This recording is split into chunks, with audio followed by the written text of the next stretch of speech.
ছাত্ৰ ছাত্ৰীসকল আজি আলোচনা কৰিম ক্লাছ 10ৰ অনুশীলনী 3.5ৰ গণিতৰ 4 নম্বৰ প্ৰশ্নৰ পৰা 4 নম্বৰ প্ৰশ্ন দিছে তলৰ সমস্যাবোৰক লৈ ৰৈখিক সমীকৰণৰ জোৰ গঠন কৰা আৰু যিকোনো বীজীয় পদ্ধতিৰে হিহতৰ সমাধান ওলোৱা যদি বৰ্তে তাৰ মানে প্ৰথমে এই প্ৰশ্নকেইটাৰ সমীকৰণ গঠন কৰিব দিছে তাৰ পিছত যিকোনো পদ্ধতিৰে ইয়াক সমাধান কৰিব পাৰিম प्रतिस्थापन पारिबा अपनयन पारिबा बज्रगुणन पारिबा जेतु কৰা তোমালোকে সহজ পাই এটো কৰিব পাৰিবা এক নম্বৰ প্ৰশ্ন দিছে কোনো ছাত্ৰাবাসৰ মাহেকীয়া মাসুলৰ এটা অংশ নিৰ্দিষ্ট আৰু বাকিখিনি এজনে মেছত কিমান দিন খাদ্য গ্ৰহণ কৰিলে তাৰ ওপৰত নিৰ্ভৰ কৰে যেতিয়া এজন ছাত্ৰ এই 20 দিন খাদ্য খায় তেন্তে তেওঁ ছাত্ৰাবাসৰ মাসুল দিব লাগে 1000 টকা আকৌ এজন ছাত্ৰই যদি 26 দিন খাদ্য খায় তেও মাসুল দিব লাগে 1180 টকা নিৰ্দিষ্ট মাসুল আৰু প্ৰতিদিনত খাদ্যৰ দাম ওলোৱা তোমালোকে ইয়াত কি ধৰিবা ধৰা হল নিৰ্দিষ্ট মাসুল যেটো এটা ধৰিবা নেকে ধৰি লবা ধৰা হল নিৰ্দিষ্ট মাসুল x টকা আৰু প্ৰতিদিনত খাদ্যৰ দাম y টকা প্ৰশ্নমতে কৈছে যে এজন ছাত্ৰ এই 20 দিন মানে x + কি হ'ব 20y ইকুৱেল কিমান টকা মাসুল দিয়ে 1000 টকা আকৌ এজন ছাত্ৰ 26 দিন মানে x + কি হ'ব 26y ইকুৱেল 1180 টকা এই দুটা হ'ব ৰৈখিক সমীকৰণ নেকে সমীকৰণ বনাই সমাধান কৰিব লাগিব ঠিক ধৰা হল নিৰ্দিষ্ট মাসুল x টকা আৰু প্ৰতিদিনৰ খাদ্যৰ দাম y টকা প্ৰশ্নমতে কৈছে যে এজন ছাত্ৰই নিৰ্দিষ্ট মাসুল কিমান x + কিমান দিন খায় প্ৰথমটো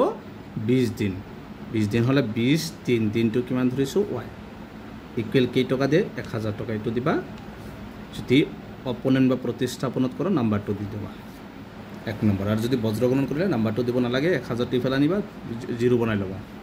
তাৰ পিছত দ্বিতীয় শৰ্তত কৈছে আৰু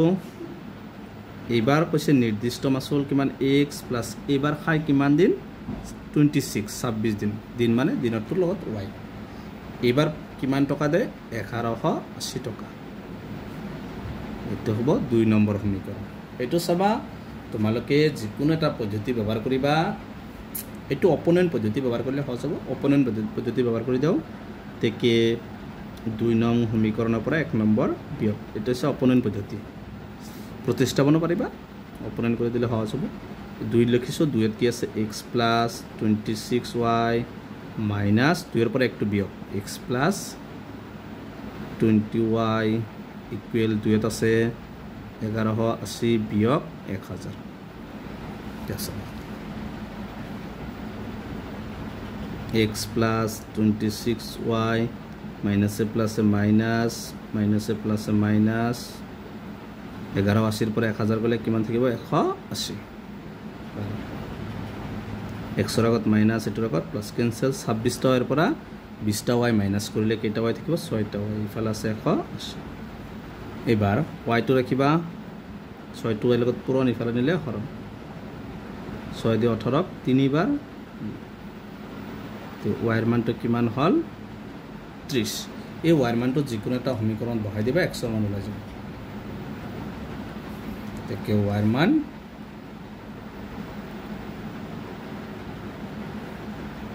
একতে বহাই দাও একত বহাই চলো এক নম্বৰত কি আছে x + 20y = 1000 তেকে x + 20y y মানে কিমান ইয়াত 30 y ঠাইত কি দিবা 30 ইকুৱেল কিমান 1000 x +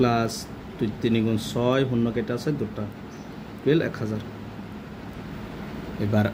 x টো ৰাখিবা প্লাস 1000 6 টো প্লাস ইফালে নিলে মাইনাস বা x ইকুৱেল 1000 ৰ পৰা 6 গলে কিমান হ'ব 400 তে x ৰ মানটো কিমান হল 400 আৰু y ৰ মানটো কিমান 30 তো তলত লিখি দিবা তেকে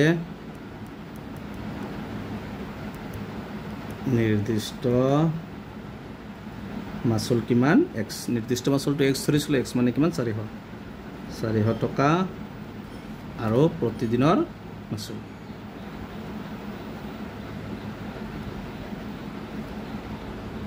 প্ৰতিদিনৰ খাদ্যৰ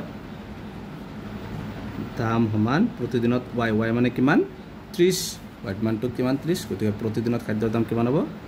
30 টকা এটো হৈছে 4 নম্বৰটোৰ এনসাৰ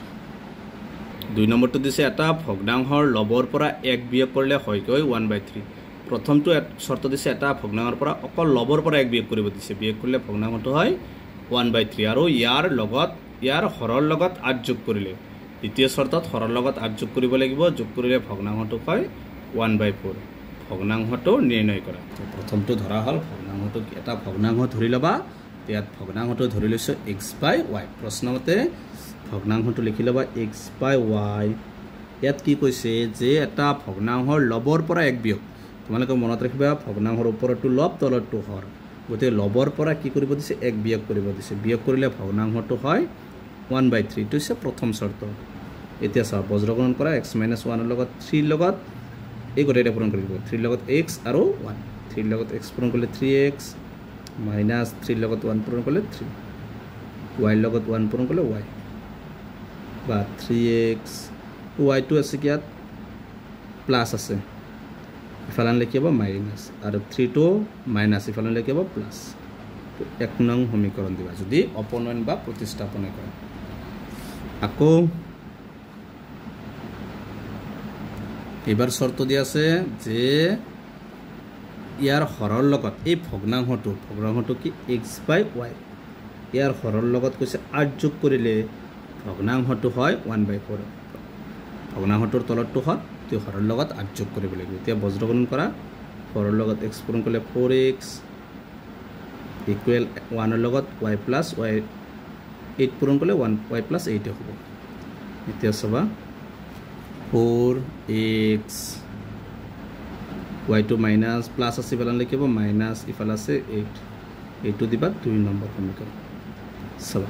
ইয়াত y ৰ আগত মাইনাস ইয়াতো y ৰ আগত মাইনাস গতে এইটো অপনয়ন পদ্ধতিৰে কৰিম যেটো y সেম আছে সবা এইটো পদ্ধতি অপনয়ন পদ্ধতিৰে সমাধান কৰিম তাহলে 2 বিয়োগ 1 2 এৰ পৰে একটু বিয়োগ কৰি দিম 2 এৰ এখানে লিখিবা প্ৰথমখিনি 4x - y তাৰপিছত কি বিয়োগ 1 এখানে 3x - y তাৰপিছত 2 টো আগত আছে 2 টো 8 মাইনাস 1 কিমান আছে 3 চাবা 4x - y মাইনাস এ প্লাস এ মাইনাস মাইনাস n সে প্লাস তোৰ পৰা 3 গলে 5 এতেছে 4টা x ৰ পৰা যদি 3টা x বাদ দিয়া হয় কেইটা x থাকব এটা x তাৰ পিছত এই y ৰ আগত মাইনাস এই y ৰ আগত প্লাস ক্যান্সেল ইকুৱেল কি থাকিলে ফালে 5 এই x ৰ মানটো কিমান 5 এই x ৰ মানটো যিকোনো এটাত বহাই দিবা y ৰ মান ওলাই যাব x ৰ মান 1 ত বহাই x ৰ ঠাইত কিমান বহাব লাগিব 1 বহাব লাগিব 1 নম্বৰ সমীকৰণ দিয়া আছে কিমান 3x - y = 3 এতিকে 3x x মানে কিমান 5 - y = 3 3 5 গুণ কিমান 15 আর ইফালে আছে -y = 3 বা -y টো রাখিবা ইফালে আছে 3 15 টো প্লাস ইফালে নিলে মাইনাস বা -y = 15 এর পৰা 3 গলে 12 -12 মাইনাস মাইনাস ক্যান্সেল y = কিমান হল 12